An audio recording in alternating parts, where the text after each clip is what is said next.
kila kiongozi huwa ana kitu kimoja anakiogopa sana. Na wewe ni kama kiongozi utakuwa shahidi. Kitu chenyewe ni kukosolewa.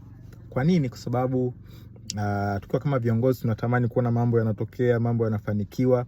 Huwa yani hatuwezi kuvumilia wazo la kusema kwamba hiki kitu nimefanya vibaya, hiki kitu nimekosea. Sasa ukweli ni kwamba yani hakuna kipindi ambacho utafanya kazi ikawa 100% imekamilika. Lazima kuna vile vidogo vidogo ambavyo vitakuwa vinahitaji kuwa improved. Okay.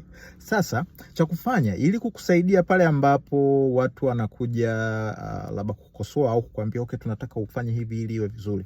Cha kwanza, jikosoe mwenyewe. Sawa? Jikosoe mwenyewe mapema. Okay, hicho ni cha kwanza. Maana yake ni kwamba hata mwingine akija utakuwa unajua kabisa kwamba na hiki nilikuwa tayari nimeshajikosoa.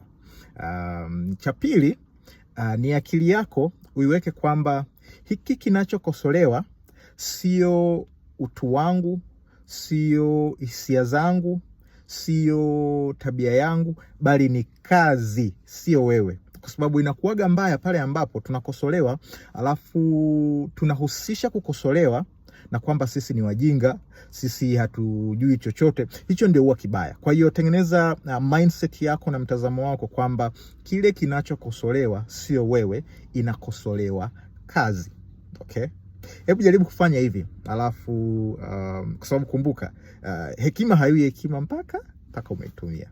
Basi hadi wakati mwingine. Bye bye.